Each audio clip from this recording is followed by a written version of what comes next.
Hey, what's going on, everyone? My name is Matt Jarbo. This is 3 Buck Theater for the 11th of April 2019. Tomorrow, my friends, is the big day. Tomorrow is the reveal of the Star Wars Episode 9. I don't know if it's a teaser trailer or if it's a trailer, but it is something, goddammit. We get the title. Some people say, some people speculate, some people are out there right now taking bets in Vegas. I don't know, maybe, I'm pretty sure that the title is going to be Star Wars, The Will of the Force, which I really hope it's not The Will of the Force. I really hope it's not. That sounds so dumb. That's so dumb, but it could be. It entirely could be. Now, you might also, real quick, be noticing that things do look a little bit different around here. I did change up the format a little bit, and the reason why is because honestly, I really wasn't feeling the green screen. I felt that there was too much of a visual quality loss trying to get the lighting right in here, and I've got a lot of light, but it just my camera is having a lot of trouble with it, which is odd, considering it's a Canon 7D Mark II. But whatever, man. So I decided to change it back this way a little bit, and I feel that ultimately it's going to be a little bit more of a clean, concise look, and it's one that I'm ultimately excited to go forward with. So before we jump into today's stories here, remember, you can always call in to the show at 818-350-3281. Leave a 30-second voicemail, or you can email me at 3bucktheater@gmail.com and also leave a 30-second audio clip there if you would like to ask me any questions and whatnot. So we're still waiting on those to come on in. It's still a new thing. So obviously nothing for today, unfortunately, but that option's there. You guys have the option if you want to do it. And I do appreciate when you guys reach out and respond. I'm trying to do more of that myself in the comment section. I've been really trying to respond to a lot of the comments, spending about 35 minutes to an hour just going through and responding, because I don't want you guys to feel that you're never not appreciated around here. That's the whole point. Anyway, jumping over to this first story here, because Star Wars Celebration is this weekend, because Star Wars Celebration is happening now-ish, I think, and we're going to get a lot more information about The Mandalorian. Definitely a trailer this weekend. We did get a little bit of information from the man himself, Jon Faverau, who says here that it's small in scope and that he compares it to the original Star Wars. Now, this actually makes me happy. It does, because that was maybe one of the biggest problems. Well, you could argue maybe with The Force Awakens, it was a bit larger in scope, considering Starkiller Base. And even The Last Jedi was actually more smaller in scopes, considering that it dealt with the world's or galaxy's slowest car chase, and a casino planet that was entirely garbage. And then the Dreadnought Destroyer and Crate. Only a couple locations. There we have it on that one, but still, he's trying to make it a smaller, more contained show that still has an massive budget. Now, it says here, in an interview with the Directors Guild of America, Mandalorian showrunner Jon Faverau did say here that he wrote the series to be more of a low-budget affair akin to Star Wars A New Hope, saying, "Since I wrote most of The Mandalorian, I wrote it to fit within our volume, and in trying to keep the scale of it like the first Star Wars film, which was a relatively low-budget affair, even though the effects were spectacular." Now, this doesn't tell us really anything about the show or what to expect from Pedro Pascal. And I think Gina Carano's in the show and whoever else is in the show, right? Werner Herzog is the villain. We know that much, but that's it. And they've kept it very under wraps. There's so many things out there that haven't been discussed, but they are trying to turn it into being more of a smaller scale production. And I think that is what Star Wars ultimately needs to do. When people talk about the concept of fatigue, when they talk about, because I talked about that yesterday, Star Wars fatigue, and they equated it to being more about, bad stories, the fatigue from that. If this is being more treated as a television series that's smaller in scope, focusing on a few core characters, telling badass stories that way, we're currently in the golden age of television, so there's that. Jon Faverau is a fantastic writer and director, so he could definitely be bringing this really grand story, but told on a small scale. And I think, I think deep down that's going to be okay. I really do. I think deep down that's going to be just fine, and we're going to get something that we've never seen before, which is a live action Star Wars TV series that's being told in a way that is very minimalistic in scale, but is going to have a lot of amazing effects, I think, because he did mention that the effects were amazing, and you don't get a budget of $10 million an episode if you're not going to be putting in some seriously crazy shit halfway through. I don't think I'm alone in thinking that, but that's The Mandalorian. I look forward to the trailer drop this weekend, and you bet your ass I'm going to be covering it as soon as it hits. Now, jumping over here, we got the first look today at Charlie's Angels, and we're going to be looking at some of those pictures here in a second. But according to Elizabeth Banks, who's directing this new movie that no one really wanted. I'm not saying no one asked for. I'm just saying that no one I personally know wanted, especially after Charlie's Angels 2 and that one guy with the really thick accent going like, "I'm going to teach you and your friends a thing about peeing." That's because he says it like peeing, but he's meant to be really menacing and saying pain. And it's just the, Scottish to English translation. It didn't work out too well.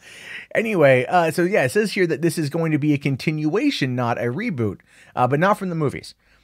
So it says here that according to Elizabeth Banks, who was a co-writer and director, if you were rich in 1976, you only got richer. Charles Townsend is richer than ever, so he's grown the business into a global spy agency. Going on to say here, at least in regards to the new Angels, his expanded roster includes the crew at the center of Banks' story, which is Sabrina Wilson, played by Kristen Stewart, the hard-partying, highly skilled wild card, Jane Kano, played by Ella Balinska, who is an ex-MI6 muscle of the group, and Elena Houghlin, played by Naomi Scott from Aladdin as well as Mighty Morphin Power Rangers, who is an MIT-trained scientist who essentially is the heart of the movie. And Naomi Scott comes across as very much a lot of heart. She brought a lot of that to Mighty Morphin Power Rangers, and I look forward to seeing her as Jasmine in Aladdin. Now, Banks does go on to say here that she wanted to make sure the film was all about the teamwork, right? So she says, "It was important to me to make a movie about women working together and supporting each other and not make a movie about their romantic entanglements or the mother that they don't call enough. When I'm at work, I don't talk about those things. I get on with my job. I felt important to do that for the Angels, to treat them with the respect that their skill sets demand." And you know what? I can get behind Elizabeth Banks on that particular front. I really can. The movie, we lived through 2 Mick G movies and a series from the 1970s, and then also a really short-lived reboot on ABC that I think had like 3 episodes before it was canned. So we've been there. We've seen the show come back in a couple different ways, and Elizabeth Banks, we'll have to see how she does as the new Bosley. But really, let's take a look here at some of these pictures. This is the 3 of them, all engaged, looking very much at something. I'm assuming it's some bad guys, obviously. We've got the MI6 officer, or with the gun, the MIT trained heart of the movie, looking like, I don't know what's going on, guys. I really have no idea. And then Kristen Stewart looking, well, quite frankly, like Kristen Stewart normally looks, confused, bewildered, but just still somehow there. I got this photo here of again of the MI6 agent and the dude who's probably going to be the love interest, because even though it doesn't want to focus on the love interests, you can tell that they are still going to do it. They still kind of have to put love interests in these movies. It only works on a few areas, but still having one love story is going to be all right. And we got this shot right here with Kristen Stewart as a jockey. So there we go. That's the thing. Kristen Stewart as a jockey.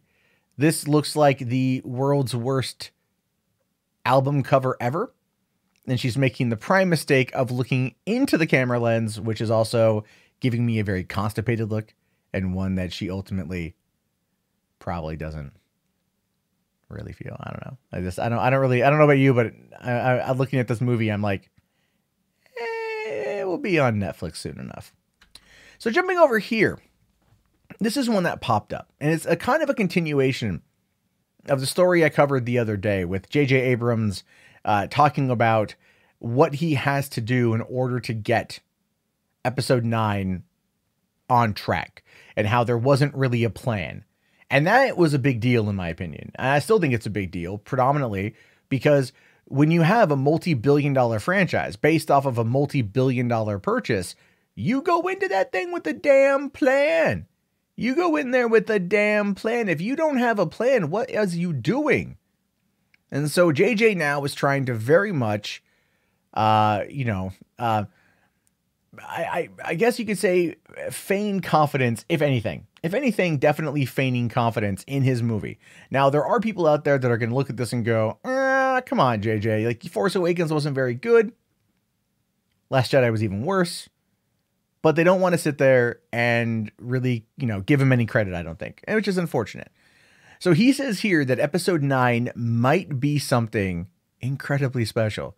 Well, it already is if you think about it. I mean, no. If you really, really, really think about it, episode 9 is something that is incredibly special. For one, it's the 9th Star Wars movie.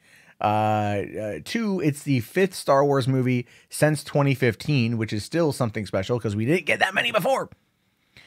And then it's continuing out the saga, finishing up the Skywalker saga, and opening the door to the future of the franchise. It's got to be something incredibly special. If not, it's going to be a bad place for Star Wars. It absolutely is. So he goes on to talk more about, I already covered this the other day, but he says here, this is something that wasn't in that piece of the interview I looked at. Now he goes, however, to answer your question truly finally, now that I'm back, and this is dealing with everything involving coming into it without a script, with Rian Johnson advancing the story in a different direction and everything else. He says, the difference is I feel like we might have done it. Like, I feel like this crazy challenge that could have been wildly uncomfortable contortion of ideas and kind of shoving in answers and band-aids and bridges and all the things that would have felt messy. Strangely, we're sort of relentless and almost unbearably disciplined about the story and forcing ourselves to question and answer some fundamental things that at the beginning, I had absolutely no idea how, or no clue how we would begin to address.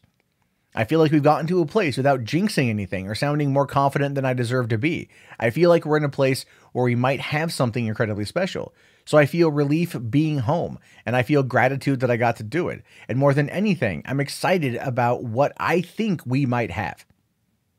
Now, JJ is always going to be talking things up, and a lot of people have accurately, in my opinion, accurately made the criticism that, JJ has not finished anything just yet properly. He did, Star Wars or Star Trek and Into Darkness, set some stuff up, but then Beyond was done by Justin Lin as almost an entirely different film. It felt like not something, even though it was connected to the franchise, it still kind of felt different from the franchise, which was fine. I loved Beyond. I also enjoyed Star Trek, which interestingly enough is 10 years old next month. And I enjoyed Into Darkness as well. So I have no problem with those movies.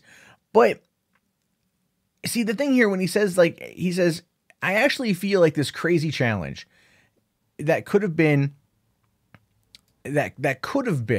a wildly uncomfortable contortion of ideas and a kind of shoving in answers and band-aids and bridges and things that would have felt messy. Now, obviously, we know what he's referring to here, right? We know what he is referring to. He is being very careful to not throw the previous director under the bus. He's being very careful to not do that. But he's saying that there's that this challenge was ultimately about shoving in answers and band-aids and bridges, taking it back to maybe more like episode 7, making it more for the fans, not trying to subvert expectations. And he feels, I think he is maybe saying right here that he feels like, well, they've done it, perhaps. Perhaps JJ has actually been able to crack that code. Now, people do their best work when they're under pressure. That's at least my take on it. People always do their best work when they're under pressure. And I think that when it comes to something like this, when you're given a release date that you don't have a script for, because apparently the people behind the scenes didn't plan for that to be a thing. Okay, fine, whatever. They didn't plan for that to be a reality, to be a solid reality, but they still have this hard-lined release date. There's billions of dollars on the line. You've got to finish up telling a story that you had planned a certain arc for, which he did, and that wasn't even followed. And where Rian Johnson took it, messed a whole bunch of things up. You lost the previous director. Kathleen Kennedy has no control over what's going on at Lucasfilm. And you come in and you're like, I got to make this thing a thing. And like I said, when you're under that kind of deadline, when you're under that kind of pressure, oftentimes people's best work comes out. So the question then becomes, is Star Wars Episode 9 going to be something incredibly special? And I think we will find out tomorrow morning. And I don't know about you, but I'm very excited to see what brings. I am so excited to see what that brings. So this is a real quick one here. I just want to quickly touch on the fact that I'm totally cool with this. That DC Universe's Titans adds Iain Glen as Bruce Wayne. Now, I'm a big Game of Thrones fan, and Jorah Mormont is definitely one of my favorite characters, and I've always enjoyed seeing Iain Glen in a lot of other movies and a lot of other things. So him coming into playing Bruce Wayne in DC Universe's Titans is going to be very, very, very interesting, because it does give us an older Bruce Wayne and one that's been around the block, and he's definitely a guy who's been around the block, at least theatrically. Not going to lie, though. Not going to lie. If it were up to me on the casting front, Peter Weller would probably be the better choice. I think because of the work he did on not only RoboCop, which I love, but when he played Batman in The Dark Knight Returns Part 1 and Part 2 that came out a couple years ago on Blu-ray, which I think is the best DC animated movie shit like ever. I think that's great. Peter Weller would have been able to bring that type of attitude there. But I feel Iain Glen is going to bring something very special to the table, and I hope that ultimately it turns out well. So whenever it happens, I'll be watching it, and then of course I'll be reviewing it over on 3 Buck Reviews. But in the meantime, I actually need to go watch Titans Season 1, which I'm still very much behind on, even though I've had DC Universe pre-ordered since July of last year. I'm pretty bad at the review side of things. You guys got to keep on me about that, though. Those of you always tweet me out the Orville. I'm getting to it. I'm getting to it.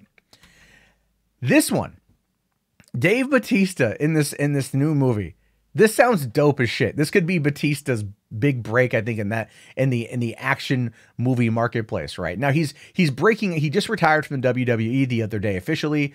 A trailer for a new movie he's in called Stuber just dropped, where he was like with a guy named Stu, who's an Uber driver. Think the movie like Collateral, but like with Uber and funny-ish, I guess, but the trailer looks pretty good.